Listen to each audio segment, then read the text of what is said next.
എന്താ ജോബിൻ, എന്താ പറയാനുള്ളത്? മാളുവിന്റെ കാര്യം തന്നെ അങ്കിൾ. അവൾക്ക് പെട്ടെന്ന് എന്താ ഇങ്ങനെ സംഭവിക്കുന്നതെന്ന് ഞാൻ അന്ന് മുതൽ ആലോചിക്കുന്നത്. ഒട്ടും പ്രതീക്ഷിക്കാത്തൊരു നേരത്ത് ഇങ്ങനെ സംഭവിക്കാൻ. മാളുവിന് അങ്ങനെ കാര്യമായ ആരോഗ്യ പ്രശ്നങ്ങളൊന്നും ഉണ്ടായിരുന്നില്ല. ഫിസിക്കലി ആൻഡ് മെന്റലി മാളുവിനെ സമ്മർദ്ദത്തിലാക്കുന്ന ഒന്നും തന്നെ അന്ന് അവിടെ സംഭവിച്ചതുമില്ല. ഇതൊന്നും ഇല്ലെങ്കിൽ തന്നെ ചില കേസുകളിൽ ഇങ്ങനെ അബോർട്ടഡ് ആകാറുണ്ട്. പക്ഷേ സാധാരണഗതിയിൽ അത് വളരെ വിരളമാണ്. ഡോക്ടർ സ്റ്റെല്ലയും അതിനുള്ള ചാൻസ് കേവലം 1% മാത്രമാണ് പറയുന്നത്. അങ്കിളിനെ ആ പയ്യന്മാരെ അറ്റാക്ക് ചെയ്തു എന്നറിഞ്ഞപ്പോൾ മാളു ഒന്ന് പാനിക്കായി എന്നുള്ളത് സത്യം തന്നെയാണ്. പക്ഷെ ഇവിടെ വന്ന് അങ്കിളിന് കാര്യമായി ഒന്നും പറ്റിയില്ല എന്നറിഞ്ഞപ്പോൾ മാളു ഓക്കെ ആയിരുന്നു. അന്ന് രാത്രിയിൽ ആ കാര്യം ഉൾപ്പെടെ ഞങ്ങൾ ഒരുപാട് നേരം സംസാരിച്ചതുവാ. അപ്പോഴും മാളുവിന് എന്തെങ്കിലും സ്ട്രെസ്സോ സ്ട്രെയിനോ ഫീൽ ചെയ്യുന്നതായിട്ട് എനിക്ക് തോന്നിയതുമില്ല. ജോബിൻ വിളിക്കുന്നതിന് മുമ്പ് അവൾ ഞങ്ങളോടും വളരെ സന്തോഷത്തോടെയാണ് സംസാരിച്ച് പിരിഞ്ഞത്. പിന്നെ അന്ന് തന്നെ തിരിച്ചു പോകാൻ പറ്റാത്തതിൻ്റെ ഒരു വിഷമം അവൾക്കുണ്ടായിരുന്നു. പക്ഷെ അതൊന്നും അവളോ ഞങ്ങളോ അത്ര സീരിയസ് ആയിട്ട് എടുത്തതുമില്ല. അവിടെയാണെങ്കിൽ എൻ്റെ കൺഫ്യൂഷൻ മുഴുവൻ. വളരെ സന്തോഷമായി ഉറങ്ങാൻ തയ്യാറെടുത്ത മാളുവിന് പിന്നെ ഇതെങ്ങനെ സംഭവിച്ചു? ജോബിന് തോന്നിയ അതേ സംശയം എനിക്കും തോന്നിയിരുന്നു. അതുകൊണ്ട് തന്നെ പിറ്റേന്ന് വീട്ടിലെത്തിയപ്പോൾ ഞാൻ അവളുടെ റൂമും പരിസരവും ഒക്കെ ഒന്ന് ചെക്ക് ചെയ്തിരുന്നു. എന്നിട്ട് സംശയിക്കത്തക്കതായി എന്തെങ്കിലും? അങ്ങനെ സംശയിക്കത്തക്കതായി പ്രത്യക്ഷത്തിലൊന്നും കിട്ടിയില്ല. എങ്കിലും ടെറസിൽ നിന്ന് ഒരു പൊട്ടിയ ചെയിൻ കിട്ടി. അത് ഒരു പീസ്. അത് ആരുടേതാണെന്ന് വല്ലതും? ഞാനത് അശ്വതിയെ കാണിച്ചിരുന്നു. അശ്വതി പറയുന്നത് അങ്ങനൊരു ചെയിൻ അവളുടെയോ മാളുവിൻ്റെയോ കളക്ഷനില്ലെന്നാണ്. പിന്നെ ആകെ സാധ്യത ഇടയ്ക്ക് ഹൗസ് ക്ലീനിങ്ങിന് വരുന്ന ജോലിക്കാരിയുടേതാണ്.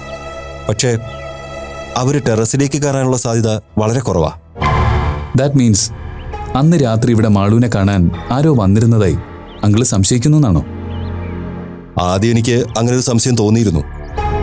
ഒരിക്കൽ ആ അരുൺ ആ സമയത്ത് ഇവിടെ കടക്കാനൊരു ശ്രമം നടത്തിയിരുന്ന കാര്യം ജോബിനറിയാലോ.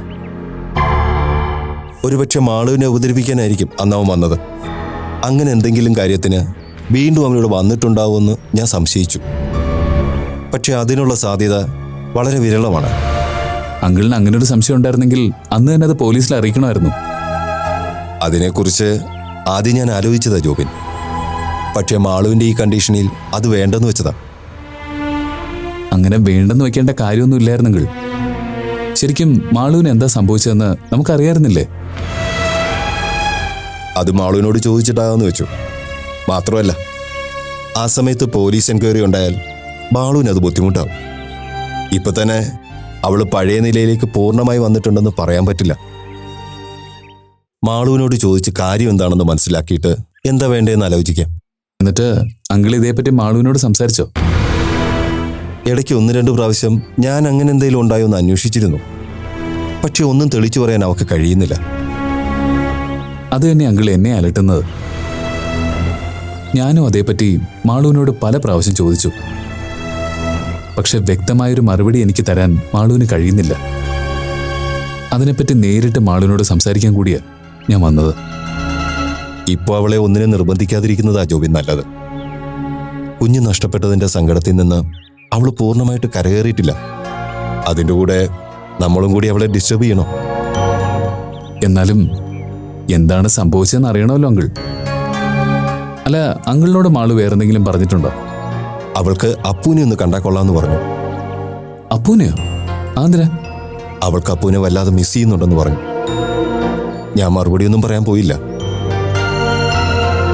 എങ്ങനെയെങ്കിലും ഈ അവസ്ഥയിൽ നിന്ന് അവളെ നമുക്കൊന്ന് രക്ഷിച്ചെടുക്കണ്ടേ? അതുമാത്രമേ ഞാൻ നോക്കുന്നുള്ളൂ.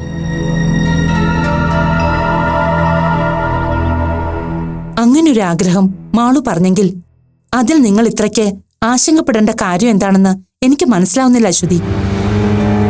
ഞാൻ ആലോചിച്ചു നോക്കിയിട്ട് മാളു പറഞ്ഞതിൽ തെറ്റില്ലെന്ന് മാത്രമല്ല, അതിലൊരു യുക്തിയും ന്യായവും ഒക്കെ കാണുന്നുണ്ട്. അത് ഞങ്ങൾക്കും തോന്നിയതാ ടീച്ചറെ. പക്ഷേ ഇപ്പോഴത്തെ സാഹചര്യത്തില് കുട്ടികൾ പഴയതുപോലെ ചങ്ങാത്തോ അടുപ്പോ ഒക്കെ രൂപപ്പെട്ട അത് അവരുടെ തന്നെ ജീവിതത്തെ ബാധിക്കില്ലേ എന്നൊരു സംശയം. ഈ പേടിയാണ് ഞാൻ നിങ്ങളുടെ ആശങ്ക എന്ന് പറഞ്ഞത്. അശ്വതി, ഇത്തരം മുൻധാരണകളാണ് നമ്മുടെയൊക്കെ പ്രശ്നം. പല പ്രായത്തിലുള്ള കുട്ടികളുമായി 10-35 കൊല്ലം അടുത്തിടപഴകിയതിന്റെ അനുഭവത്തിൽ നിന്ന് പറയുക. കുട്ടിക്കാലത്തെ ചങ്ങാത്തത്തിന് മറ്റൊരു ഫ്രണ്ട്ഷിപ്പിനും നൽകാൻ കഴിയാത്ത ആത്മവിശ്വാസം നമ്മളിൽ ബഹുഭൂരിപക്ഷം പേർക്കും ഉണ്ടാക്കിയെടുക്കാൻ സാധിച്ചേക്കും. ഒരു സിമ്പിൾ ചോദ്യം ഞാൻ ചോദിച്ചോട്ടെ, ഇപ്പോഴും അശ്വതിയുടെ ബെസ്റ്റ് ഫ്രണ്ട് ആരാ? സ്കൂളിൽ പഠിച്ചതാണോ അതോ എവിടെ പഠിച്ചപ്പോഴുള്ളതെങ്കിലും ആയിക്കോട്ടെ, അശ്വതിക്ക് ഏറ്റവും വാല്യുബിൾ ആയി തോന്നിയിട്ടുള്ള ഏറ്റവും സിൻസിയർ ആൻഡ് റിലയബിൾ ഫ്രണ്ട്ഷിപ്പ് ആരുമായിട്ടാണെന്നാ ഞാൻ ചോദിച്ചത്.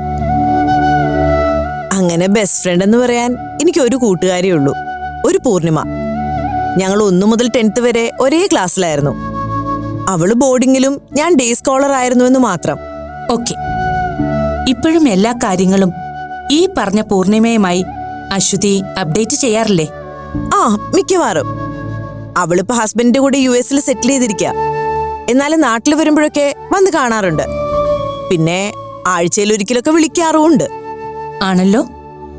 10 വർഷം ഒരുമിച്ച് പഠിച്ച ഒരു ഫ്രണ്ട്ഷിപ്പ് അശ്വതിയുടെ ജീവിതത്തിൽ ഇത്രയും സ്വാധീനം ചെലുത്തുന്നുണ്ടെങ്കിൽ ജനനം മുതൽ ഒരുമിച്ചുണ്ടായിരുന്ന അപ്പുവിന്റെയും മാളുവിന്റെയും കാര്യം ഒന്ന് ആലോചിച്ചു നോക്ക്.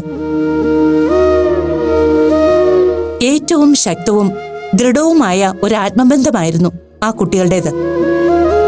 കഷ്ടിച്ച് 1.5 വർഷം മുൻപ് വരെ ഒരുമിച്ച് ഉണരുകയും ഉണ്ണുകയും കളിക്കുകയും ഉറങ്ങുകയും ഒക്കെ ചെയ്യുന്ന അവര് തമ്മിലുള്ള ആ ആത്മബന്ധം മറ്റാരേക്കാളും അവർക്ക് വിലപ്പെട്ടതാണ്.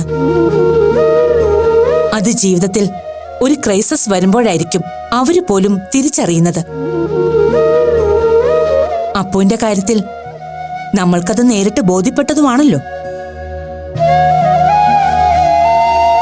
ഇപ്പൊ മാളുവിന്റെ കാര്യത്തിലും അത് തന്നെ സംഭവിക്കുന്നു. അവളുടെ ഈ സങ്കടത്തിൽ നിന്ന് കരകയറാൻ അവൾക്ക് അച്ഛന്റെയോ അമ്മയുടെയോ ഭർത്താവിനെയോക്കാൾ ആവശ്യം അവളുടെ ആത്മാവിന്റെ തന്നെ പകുതിയായ അപ്പുവിനെയാണ്. അവൾ അങ്ങനെയല്ലാതെ പിന്നെ എങ്ങനെ വേണോ അശ്വതി ആഗ്രഹിക്കാൻ? ടീച്ചർ പറയുന്നതൊക്കെ എനിക്ക് മനസ്സിലാവുന്നുണ്ട്. പക്ഷേ അപ്പുവിന്റെ ഇപ്പോഴത്തെ സാഹചര്യവും അവസ്ഥയും കൂടി. എന്ത് സാഹചര്യം, എന്തവസ്ഥ? അപ്പുവിനെ അപ്പുവായി കാണാൻ അതിന് എല്ലാ കുറവുകളോടും ഗുണങ്ങളോടും കൂടിയാണെങ്കിൽ തന്നെ മാളുവിന് കഴിയും. അതുപോലെ തന്നെ അപ്പുവിനും. പിന്നെ ഇടയിൽ നിൽക്കുന്ന നമ്മൾ എന്തിനാ ശ്വാസം മുട്ടുന്നത്? മുരളിയേട്ടനും അത് തന്നെയാ പറയുന്നത്. എന്നാലും ടീച്ചറിന്റെയും ജോബിന്റെയും താല്പര്യവും കൂടി നമ്മൾ നോക്കണമല്ലോ. മാളുവിന്റെ ഈ തീരുമാനം നല്ലതായിട്ടാ എനിക്ക് തോന്നിയത്. അവളെ ഇപ്പോഴത്തെ ഈ ട്രോമയിൽ നിന്ന് പുറത്തു കൊണ്ടുവരാൻ ഏറ്റവും നല്ല വഴി അപ്പു തന്നെയാ. പക്ഷേ അപ്പു എവിടെയുണ്ടെന്ന് വല്ല വിവരവും? ഞാൻ ഗീതയോടിപ്പോ അപ്പുവിനെ കുറിച്ച് അധികം ചോദിക്കാറില്ല. ചോദിച്ചിട്ട് ഗീതയ്ക്ക് വ്യക്തമായി ഒന്നും പറയാനില്ലെങ്കിൽ അത് പിന്നൊരു സങ്കടം ആവുമല്ലോ. ഞങ്ങൾക്കും അതേക്കുറിച്ച് ഒന്നും അറിയില്ല ടീച്ചർ. മുരളിയേട്ടൻ പറയുന്നത് അപ്പു എവിടെയാന്ന് ഗീതേച്ചിക്ക് അറിയാതിരിക്കില്ലെന്നാണ്. മിക്കവാറും അമ്പിമാമന്റെ കൂടെ തന്നെ ആയിരിക്കും അവള്. അല്ലെങ്കിൽ ഗീതേച്ചി ഇത്ര സമാധാനത്തോടെ ഇരിക്കില്ലെന്നാ മുരളിയേട്ടൻ പറയുന്നത്. ഒന്ന് ആലോചിച്ച് നോക്കിയപ്പോ എനിക്കും അത് ശരിയാന്ന് തോന്നുന്നു. എങ്കിൽ ഞാൻ വിളിച്ച് ഗീതയോട് സംസാരിക്കാം. മാളു അപ്പുവിനെ കാണാൻ ചെല്ലുന്നത് തന്നെ 2 പേർക്കും ഒരാശ്വാസമായിരിക്കും. ഇനി നമ്മളായിട്ട് അത് തടയാനും നിരുത്സാഹപ്പെടുത്താനും ഒന്നും പോകണ്ട.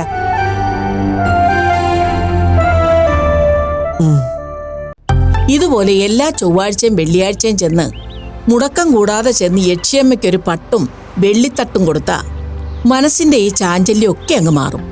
അതുമാത്രമല്ല, വല്ല ഭൂതപ്രേതങ്ങളുടെ ഉപദ്രവം ഉണ്ടെങ്കിൽ അതിനും ഒരു ശമനം ഉണ്ടാവും. മാളു ആഹാ, ഡോക്ടർ ഇതപ്പോ വന്നു. വന്നിട്ട് കുറച്ചേരായി മുത്തശ്ശി. നിങ്ങളെ വെയിറ്റ് ചെയ്ത് നിന്നതാ. ഡോക്ടർക്ക് കാലിന്റെ വയ്യായികയൊക്കെ മാറിയോ? ആ, മാറി മുത്തശ്ശി. ഇന്നലെ ബാൻഡേജ് കഴിച്ചു. നിങ്ങളെന്താ ലേറ്റ് ആയത്? വരുന്ന വഴിക്ക് ഇവളെയും കൊണ്ടാ യക്ഷിയമ്മൻ കോവിലൊന്ന് കയറി. വല്ല പേയോ പിശാചിന്റെ ശല്യം ഉണ്ടെങ്കിൽ അങ്ങ് മാറിക്കോട്ടെ എന്ന് കരുതി. മാളു എന്താ ഒന്നും മിണ്ടാതെ നിൽക്കുന്നേ? എന്നാ നിങ്ങൾ സംസാരിക്കേ. വാമേ, ടീച്ചർ വന്നിട്ടുണ്ട്. ആഹാ, വാ മാളു.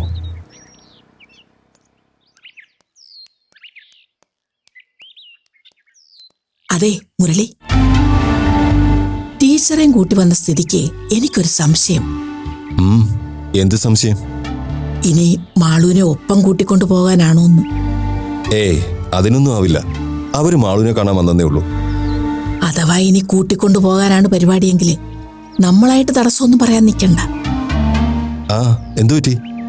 മാളുവിനെ ഇവിടെ നിർത്തണമെന്ന് അമ്മയ്ക്കായിരുന്നല്ലോ നിർബന്ധം. എന്നിട്ട് പെട്ടെന്നെന്താ ഇങ്ങനെ? കാര്യമൊക്കെ ശരി തന്നെ. അവൾ ഇവിടെ നിൽക്കുന്നതാ എനിക്കിഷ്ടം. പക്ഷെ ഇപ്പൊ പണിക്കരുടെ മോളെ കാണണമെന്ന് പറഞ്ഞ് വാശി പിടിക്കുന്ന സ്ഥിതിക്ക് കൊച്ചിനെ അധികം ഇവിടെ നിർത്താത്തതാ ബുദ്ധി. അവിടെ ആവുമ്പോ ഇതുപോലുള്ള ദുർചിന്തകളൊക്കെ മനസ്സിൽ നിന്ന് അങ്ങ് പൊക്കോളും. നമുക്കും ആവശ്യം അതല്ലേ. വാ.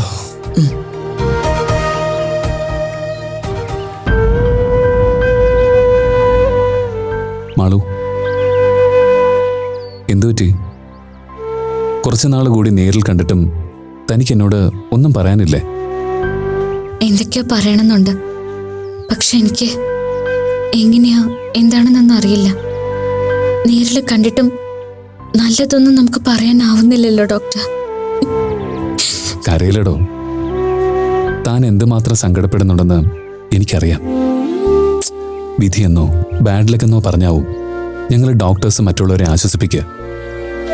പക്ഷേ സ്വന്തം കാര്യം വരുമ്പോൾ ഇതുപോലെ ഇങ്ങനെ മരവിച്ച് നിൽക്കാനേ ഞങ്ങൾക്ക് പറ്റാറുള്ളൂ.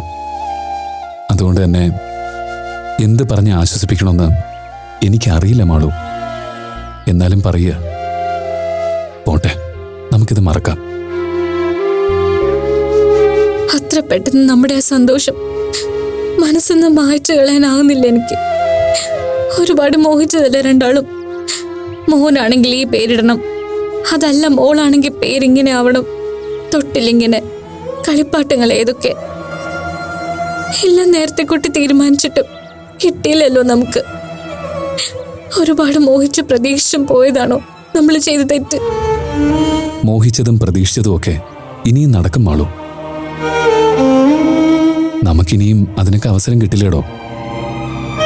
കിട്ടുമായിരിക്കും. പക്ഷെ ആദ്യമായിട്ട് നമ്മൾ രണ്ടുപേരും അമ്മയും അച്ഛനാവാൻ പോകുന്നെന്ന് അറിഞ്ഞ സന്തോഷമില്ലേ, അതൊരിക്കലും തിരിച്ചു കിട്ടില്ലല്ലോ ഡോക്ടർ. ഇപ്പൊ പറഞ്ഞ പോലെ നമുക്ക് ഇനിയും കുഞ്ഞുങ്ങൾ ജനിക്കുമായിരിക്കും. പക്ഷെ എപ്പോഴും ഈ മുറിവ് നമ്മളെ നോവിച്ചുകൊണ്ടിരിക്കും. ശരിയല്ലേ? ശരിയാ. പക്ഷെ എല്ലാ മുറിവും ഉണക്കാൻ കാലത്തിനാവും മാളു. അതങ്ങനെയാ. താൻ പറഞ്ഞതുപോലെ ഇതൊരു മുറിപ്പാടായി നമ്മുടെ ഉള്ളിൽ കുറെ കാലം ഉണ്ടാവുമായിരിക്കും. പക്ഷേ നമുക്കിനി ജനിക്കാനിരിക്കുന്ന കുഞ്ഞുങ്ങളുടെ വരവോടെ മെല്ലെ മെല്ലെ നമ്മൾ ഈ സങ്കടം മറക്കും. മറക്കണം. ജീവിതം ചിലതൊക്കെ മറക്കാനും കൂടിയുള്ളതാ.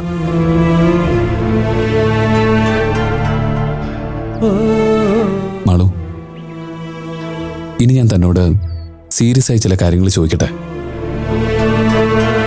ഇത്രയും ദിവസം നേരിൽ കാണാനാവാത്തോണ്ട് ഞാൻ ഇതുവരെ തന്നോട് ചോദിക്കാറുന്നത്. പക്ഷെ തന്നോട് ഞാനത് ചോദിക്കുന്നതിന് മുമ്പേ ഒരു ഉറപ്പ് എനിക്ക് തരണം. എന്റെ ചോദ്യത്തിനുള്ള തന്റെ ഉത്തരം സത്യസന്ധമായിരിക്കുമെന്ന്.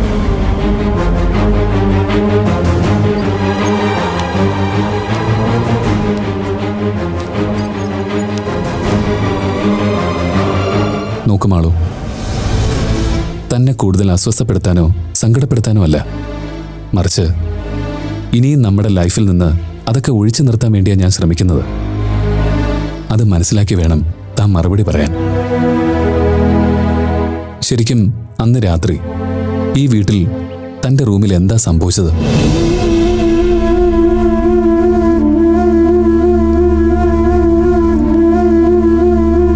ഡോക്ടർ, എനിക്കതൊന്നും ഓർമ്മയില്ലെന്നാണോ മാളു പറയാൻ വരുന്നത്? സോറി, അത് വിശ്വസിക്കാൻ ഞാൻ തയ്യാറല്ല. അന്ന് രാത്രിയിൽ നമ്മൾ പല കാര്യങ്ങളും ഫോണിലൂടെ സംസാരിച്ചു. വളരെ സന്തോഷത്തോടെയാ നമ്മൾ ഉറങ്ങാൻ കിടന്നത്. തനിക്ക് ആ സമയത്ത് പെയിനോ മറ്റു ബുദ്ധിമുട്ടുകളോ ഒന്നും തന്നെ ഇല്ലായിരുന്നു. ശരിയല്ലേ? എന്നിട്ടും ആ രാത്രിയിൽ തനിക്ക് ഇങ്ങനെയൊക്കെ സംഭവിക്കണമെങ്കിൽ തീർച്ചയായും നമ്മൾ ഉറങ്ങാൻ കിടന്നതിന് ശേഷം ഈ വീട്ടിൽ എന്തൊക്കെയോ അന്ന് സംഭവിച്ചിട്ടുണ്ട്. അതല്ലേ മോള് സത്യം? നോക്ക്, ഈ സംശയം എനിക്ക് മാത്രമല്ല, ഈ വീട്ടിലെ എല്ലാവർക്കും ഉണ്ട്. പുറമേ ഒന്നും ചോദിച്ചില്ലെങ്കിലും എൻ്റെ മമ്മിക്കും ഉണ്ട്. എല്ലാവരുടെയും സംശയങ്ങൾക്ക് വ്യക്തമായൊരു ഉത്തരം പറയാൻ തനിക്ക് മാത്രമേ കഴിയൂ.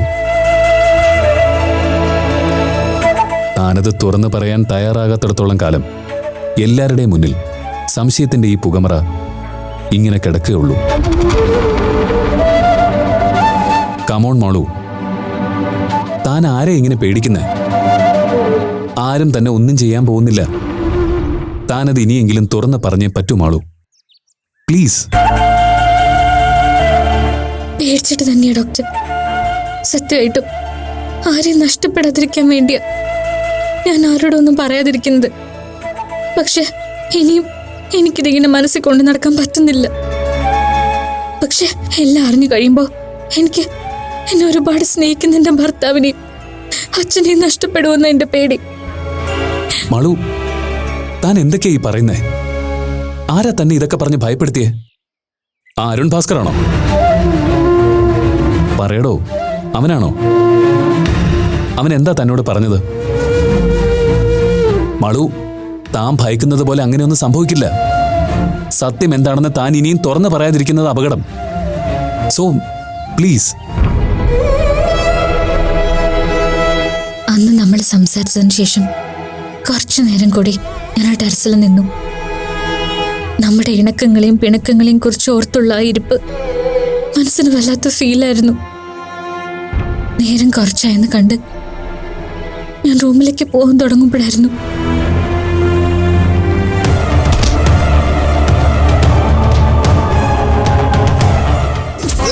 ഇനി ഞങ്ങൾക്ക് നഷ്ടപ്പെടാനൊന്നുമില്ലടി.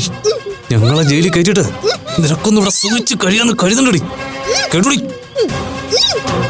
മര്യാദയ്ക്ക് നിന്റെ തന്തയോട് അടങ്ങി ഒതുങ്ങി ജീവിച്ചോളാൻ പറയണം. ഇല്ലെങ്കിൽ രണ്ടിനെയും കൊന്ന് ഞങ്ങൾ കടലെറിയും.